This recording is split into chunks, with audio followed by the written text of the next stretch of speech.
MIS కోఆర్డినేటర్లు మెసెంజర్లుగా పనిచేస్తున్నాం.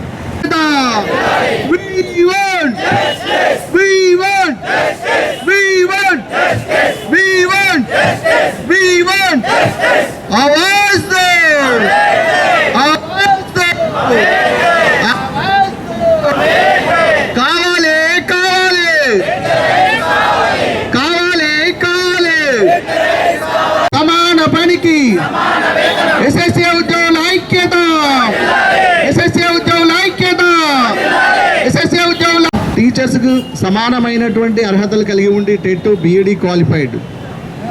ఆ విధంగా రోస్టర్ మరియు మెరిట్ ప్రకారం సెలెక్ట్ కాబడి ఉన్నటువంటి క్యాండిడేట్లందరూ కూడా గత 15 సంవత్సరాలుగా పనిచేస్తూ తెలంగాణ ప్రభుత్వాన్ని అగ్రమామంలో నిలపడానికి 24/7 మా యొక్క వేతనాలు పెంచాలని ప్రభుత్వానికి ఒక ఎమ్మెల్యే స్థాయి నుండి మినిస్టర్ స్థాయి వరకు ప్రతిసారి కూడా మెమోరాండం ఇవ్వడం, ప్రతి బహిరంగ సభల లోపల కూడా కలవడం, దానికి వారి ప్రతిస్పందన చేస్తాం. లోపల 27,000 మంది సమగ్ర శిక్షలో పనిచేస్తున్నాం సార్. వివిధ హోదాల్లో ఈ 27,000 మంది రోడ్లు ఎక్కడానికి కారణం చాలని వేతనాలతో పనిచేయడం, లో పాల్గొనలేక, అలాగే ఏజ్ బారైనటువంటి కొంతమంది వ్యక్తులం, అలాగే ఇక్కడ మేము ప్రభుత్వ ఉద్యోగానికి సంబంధించిన ప్రతి అర్హతను కలిగి ఉన్నప్పటికీ కూడా గౌరవ సుప్రీంకోర్టు చెప్పిన తీర్పు ప్రకారం సమాన పనికి సమాన వేతనాన్ని అడుగుతున్నాం సార్.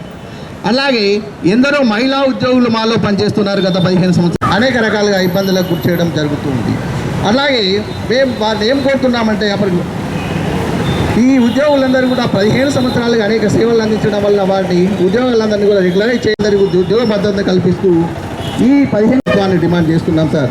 అలాగే ప్రతి ఉద్యోగ జీవిత బీమాలు, ఆరోగ్య సాయము మమ్మల్ని ఎందుకు గుర్తించడం లేదు? మేము కూడా ఈ తెలంగాణ ప్రభుత్వంలో మేము కూడా ఒక భాగస్వామ్యులమే, మేము కూడా ఆయన కుటుంబ సభ్యులమే.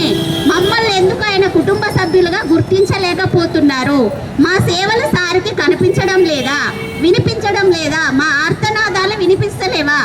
ఆకలి కేకలు సార్, ఆకలి మంటతో సరిపోక మేము రోడ్ల మీదకి రావాల్సి వచ్చింది.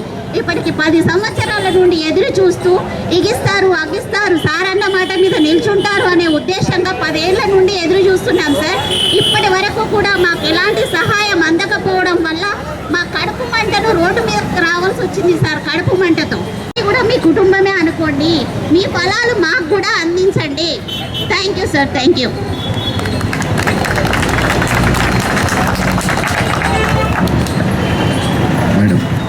మన తెలంగాణ మనకు వచ్చింది, ఇప్పటి నుండి ఎలాంటి ధర్నా చేయాల్సిన అవసరం లేదు అన్నారు కేసీఆర్ గారు.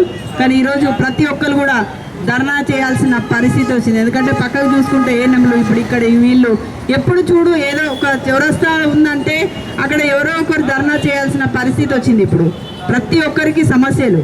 ఎందుకంటే మన తెలంగాణ మనకు వచ్చిన తర్వాత ఎవరైతే ఉద్యోగస్తులు ప్రతి ఒక్కరిని కూడా పర్మనెంట్ చేస్తామని చెప్పడం జరిగింది. కానీ ఇప్పటికీ కూడా ఏది లేదు. అదేవిధంగా ఇక్కడ చూసుకుంటే సర్వశిక్ష అభియాన్ వాళ్ళు విద్యా బోధన అనేది చేయడం జరుగుతుంది, కానీ వాళ్ళకు ఉద్యోగ భద్రత అనేది లేకుండా పోయింది. అదేవిధంగా అంటే ఒక డిఎస్సి అనేది ఇప్పటికీ 8 సంవత్సరాలు అవుతుంది, కానీ ఇప్పటికీ కూడా డిఎస్సి అనేది ఏర్పాటు చేయలేదు. ఇప్పుడు ఎలక్షన్స్ వస్తున్నాయి అని చెప్పి ఈ మధ్య మేము డిఎస్సి పెడతాము, 8,000 మంది 6,600 వాటికి పెడదామని చెప్పడం జరిగింది. అంటే నిజంగా తెలంగాణలో 5,500 మాత్రమే ఖాళీలు ఉన్నాయని చూపెట్టడం జరుగుతుంది గవర్నమెంట్. కానీ 8 సంవత్సరాలలో ఎంతమంది రిటైర్డ్ అయ్యారో వారందరినీ చూసుకుంటే 5,000 కన్నా ఎక్కువనే ఉన్నారు. అంటే ఖాళీలు మాత్రమే 5,500 మంది చూపెట్టడం నిజంగా చాలా బాధాకరం. ఎందుకంటే తెలంగాణలో చూసుకుంటే ఎవరికి కూడా ఉద్యోగాలు రాలేదు. అదేవిధంగా తెలంగాణలో రాకుండా ఆంధ్ర వాళ్ళకు కాంట్రాక్ట్ ఇవ్వడం జరుగుతుంది. ఇవన్నీ చూసుకుంటే మన తెలంగాణ మనకు రాకున్నా ఆంధ్రలో ఉన్న నిజంగా డిఎస్సీలు పడేవి కావచ్చు, మీ రెగ్యులరైజ్ అయ్యేది కావచ్చు అనే భావన కలుగుతుంది. అదేవిధంగా ఈరోజు మీ ధర్నా అనేది చేయడం 3 రోజులు చేయడం జరిగింది. అనుకోని పరిస్థితుల్లో ఎమ్మెల్సీ జీవన్ రెడ్డి గారు హైదరాబాద్ వెళ్ళడం జరిగింది. తప్పకుండా రేపు మీ ఈవినింగ్ వరకు వస్తే తప్పకుండా మీ దగ్గరికి రావడం జరుగుతుంది. ఈరోజు హైదరాబాద్ వెళ్ళడం ద్వారా మీ దగ్గరికి రాలేకపోయారు. తప్పకుండా మీ సమస్య అనేది జీవన్ రెడ్డి గారి దృష్టికి వెళ్ళింది, తప్పకుండా మాట్లాడతారు. అదేవిధంగా మన తెలంగాణ వచ్చిన తర్వాత మన నిధులు మన నియామకాలు రాలే కాబట్టి ఇప్పటికైనా ఒకసారి అందరూ ఆలోచించాలి. మన ఉద్యోగాలు మనం వచ్చే వరకు కూడా పోరాడాలని ప్రతి ఒక్కరిని కోరుకుంటూ మీకు న్యాయం జరిగే విధంగా జీవన్ రెడ్డి గారు చూసుకుంటారని తెలియజేసుకుంటూ మీ అందరికీ కూడా కాంగ్రెస్ పార్టీ తరఫున సంఘీభావం తెలియడానికి రావడం జరిగింది. అందరికీ కూడా థ్యాంక్ యూ. జగిత్యాల జిల్లా సమగ్ర శిక్షణ జాయింట్ యాక్షన్ కమిటీ ఆధ్వర్యంలో గత రెండో రోజు మా సోదరులు మా సోదరిమణులు వారికి సంబంధించిన న్యాయమైన సమస్యల విషయంలో వారిని రెగ్యులరైజ్ చేయాలని, అదేవిధంగా ఉద్యోగ భద్రత ఇవ్వాలని, మా సోదరిమణులకు మెడికల్ పరంగా ప్రభుత్వ ఉద్యోగులకు ఎలాంటి సౌకర్యాలని ఆ సౌకర్యాలు కల్పించాలని జగిత్యాల జిల్లాకు సంబంధించినటువంటి సమగ్ర శిక్షణ జాయింట్ యాక్షన్ కమిటీ ఆధ్వర్యంలో మరి రెండో రోజు రాష్ట్ర ప్రభుత్వం మీద ఒత్తిడి వచ్చే విధంగా నిరాహార దీక్షలో కూర్చున్నటువంటి